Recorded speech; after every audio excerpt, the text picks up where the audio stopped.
अब में जान का खतरा है, कुछ भी हो सकता है मेरे साथ, तो पुलिस मेरी सुरक्षा करे। साहब, पूरा वाकया क्या है, कैसे इस वाकये की शुरुआत हुई, क्या आपने एक्चुअल में उनको डिम्पल यादव को लेकर कहा और क्या आज पूरा वाकया नोएडा में हुआ और अब आगे की कार्रवाई क्या है? देखिए, ट्यूसडे में एक मीटिंग सपा सुप्रीमो अखिलेश यादव ने डिम्पल यादव और दूसरे अपने एमपीज के साथ में जामा मस्जिद, जो पार्लियामेंट की जामा मस्जिद है, उसमें की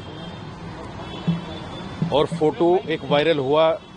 धर्मेंद्र यादव जो सपा के नेता हैं, सवाल ये है कि वो फोटो जब वायरल हुआ तो उस वायरल फोटो में कुछ ऐसी चीजें थी जो मस्जिद की मर्यादा के खिलाफ थी।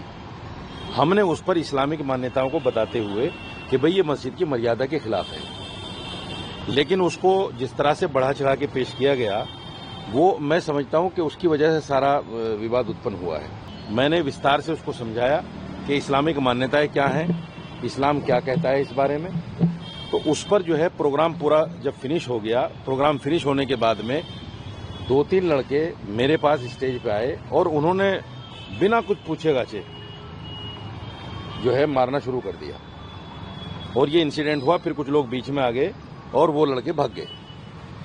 हमने नोएडा थाने में 126 में भी कंप्लेन दी है, वहां भी कार्रवाई हो रही है।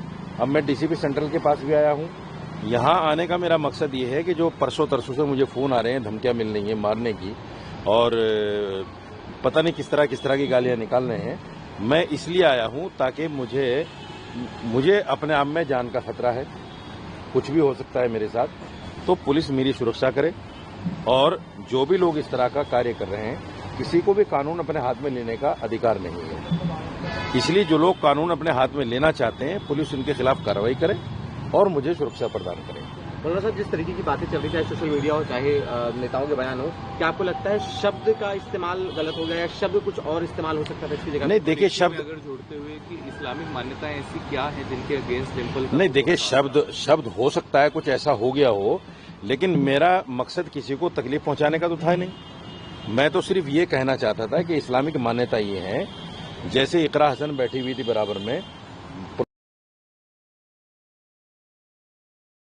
प्रॉपर ऊपर से हिजाब वगैरह लगा के, मैंने ये कहा कि जैसे आप आरती करती हैं या मंदिर जाती हैं तो आप पल्लू लेते हैं और अपने आप को पूरा ढक छुप के जो है सब कुछ करते हैं, तो ऐसे ही इकरा हसन की तरह अगर डिम्पल यादव जी भी होती तो इस पर आपत्ति होने का कोई मतलब ही नहीं था।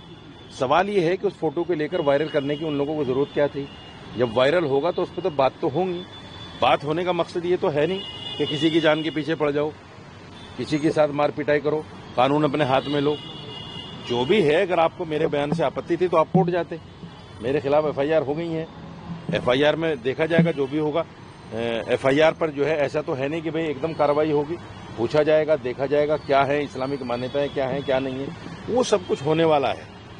तो ये जो लोग अपने हाथ में कानून लेना चाहते हैं और जो लोग बराबर धमकियां दे रहे हैं, मैं चाहता हूं कि ये धमकियां देकर कानून अपने हाथ में न लें, क्योंकि जुडिशरी है, पुलिस इंतजामिया है, शासन प्रशासन है, उन तमाम को दरकिनार करते हुए जो कुछ हो रहा है ये अच्छा नहीं है। आपने कपड़ों को लेकर बात की, चाहे हिंदू समाज में हो चाहे भारतीय समाज में, साड़ी बहुत डिसेंट कपड़ा माना जाता है जो उन्होंने उस वक्त पहना हुआ था, तो उसमें आपत्ति क्या है? देखिए, ये असल में क्या है, ये जो लफ्ज मैंने बोला है ये एक ऐसा लफ्ज है, आप हमारे गांव देहात में जाएंगे, अगर कोई लड़की सर पे पल्लू नहीं रखती तो उसको भी बोल देते हैं कि नंगी मत फिरो, सर पे पल्लू रख लो, बोल देते हैं। एक आम सा वर्ड है ये, मतलब किसी की तौहीन करना मकसद नहीं था। दूसरे ये कि अगर कोई आदमी नेकर बनियान में औरतों के पास आ जाए तो क्या कहीं औरतें देखकर भाई कैसे नंगा घूम रहा है, ऐसे नहीं होना चाहिए, मर्यादा रखनी चाहिए। ये एक आम सा वर्ड है, इसको बिला वजह का बतंगड़ बना के इसको कहीं ना कहीं जानबूझकर इस तरह की हरकतें की गई। फिर भी आप क्या खेद प्रकट करना चाहेंगे कि अगर आपके शब्द से किसी को कोई आहत हुआ है, किसी लगता हो शब्द? नहीं, देखिए, मैंने आपसे पहले भी